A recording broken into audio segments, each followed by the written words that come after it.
Alright, everybody, welcome to the Fibonacci video. So in this video, we're going to be learning about Fibonacci retracement, how the tool is actually used. So to begin with, your Fibonacci tool can be located right under your drawing tools. Simply select Fibonacci retracement, make sure they're both favorited. And the first thing you're going to do is copy my settings exactly how they are. Okay, so you can pause the video, take a picture, and copy my settings. Alright, so I'm gonna get right into it. So pretty much to begin with, all of these percentages are called price reversal zones except for the 23.60. Okay, so the 0, the negative 61.80, and the negative 27 are going to be your take profit areas. So the 0 is going to be take profit 1, the 0 or the negative 27 is take profit 2, and the negative 61.80 is take profit 3. Now, the 120 and 110% are going to be your stop loss areas. So you're going to place your stop loss either at these exact prices or in between. Okay, so pretty much this tool is used to measure the counter trend that the market does. So pretty much if the market's on an uptrend and it starts pulling back and coming down, you can pull this tool out to measure the length of the counter trend. It's as simple as that. It's a pretty simple concept, except a lot of people do get confused with it. So to begin with, the 23.60, the 50% and the 100% are in black. They're in black to basically remind you that these zones are unbalanced. What do I mean by that? When they're unbalanced, it's because the buyers are able to push the market all the way up to 50% of the entire move so far, meaning that a lot of buyers have pretty much entered the market and pushed the market either up or down enough to the point where it retraced 50%. So it's kind of self-explanatory, but just keep in mind that since these areas are unbalanced, you can find consolidation in these areas, or it can either go either direction. Same thing with 100%. You could find consolidation within this area and it could still go either direction. Now, if the market breaks 100%, meaning one candle forms at 100% and another candle closes over it, then that is considered a break of structure. Pretty much going back to your support and resistance levels. If it breaks 100%, refer back to tested candles and broken candles. If it breaks 100%, that is considered a break of structure, and that's why you have your stop loss here to basically save your account from being blown, because the market is now going in the opposite direction from your trade, and you're no longer looking at the same bias since the market did break structure. Now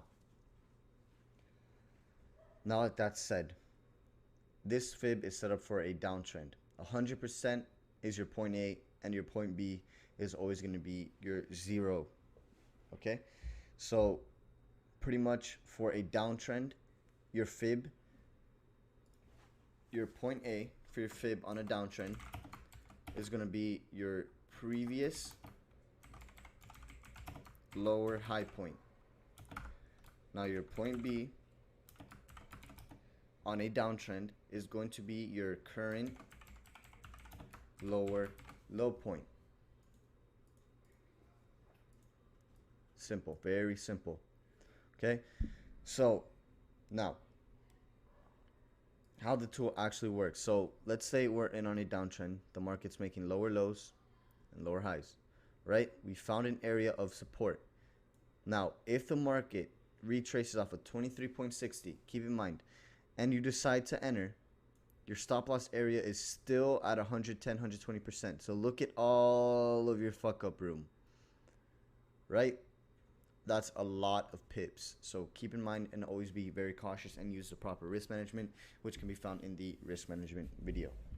Okay, so now if the market retraces off of 23%, that is the fastest retracement level. If the market retraces off of 38.20. That is the second fastest retracement level. Now, each time the market retraces at a higher and higher PRZ, it's going to get slower and slower before it continues on the downtrend.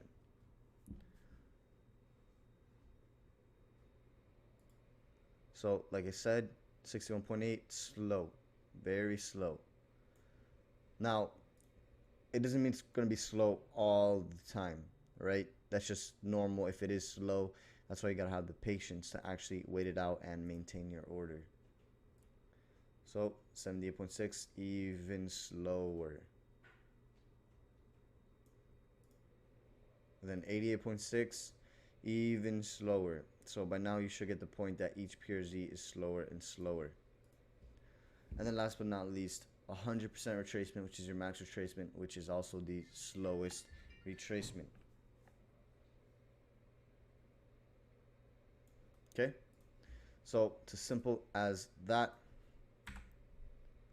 Now let's actually find two examples on the chart so we can actually place a fib. I'm actually going to go on the hour time frame because I used my fib most recently, and this is how I caught this move. So as you can see, we go from our previous lower high point once the market broke structure, previous lower high point being here, to our current, at the time, was the current lower low. So here we go, lower low point right there.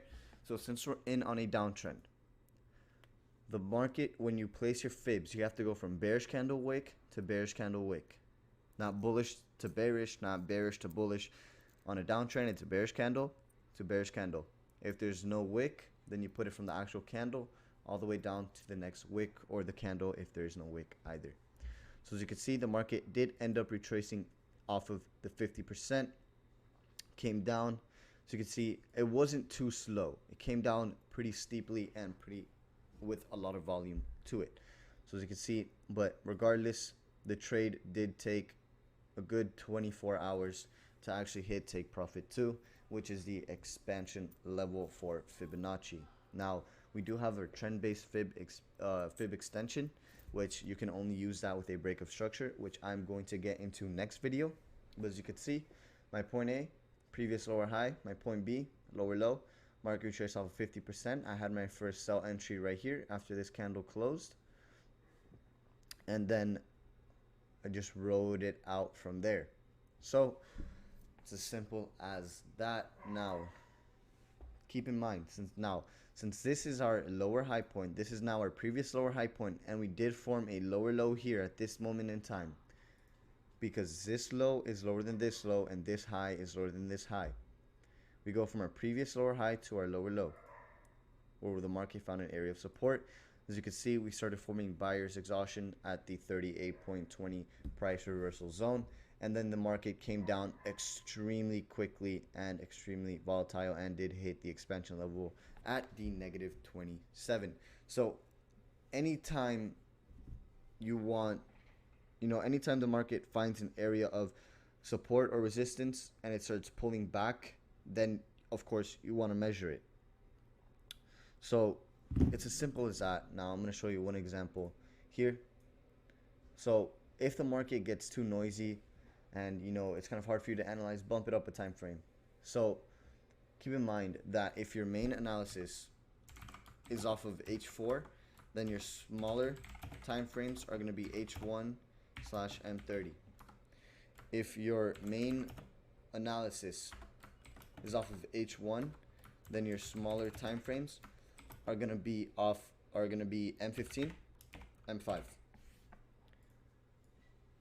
Okay, so we're going to be getting into time frame correlation next video, and because I know a lot of people don't use the smaller time frames, and that's, I believe, a mistake, because on the smaller time frames you want to check for structure points to see when the market breaks structure to actually go in a counter trend or continue its original trend.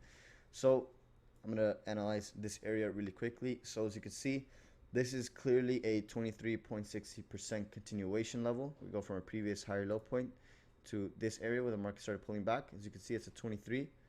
This is also 23. I don't know why my trading view is glitching. It's been glitching for the last couple of days. So as you can see, this is also a 23 as well. It didn't even touch 23. So these do not count as higher low points. So now here is when the market actually found an area of resistance, and it retraced all the way to 38.20, as you can see. Now, obviously a lot of things come into play before you actually buy or sell. So just for the sake of this video, we're just learning how to place fibs and do everything. So as you can see, these do not count as higher low points because they're 23.60% continuations.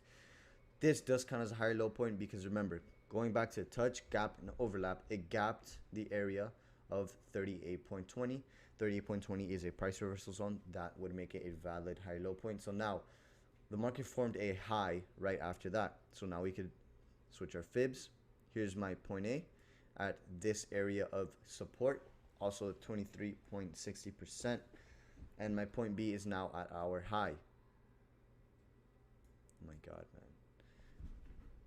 Is now at our high.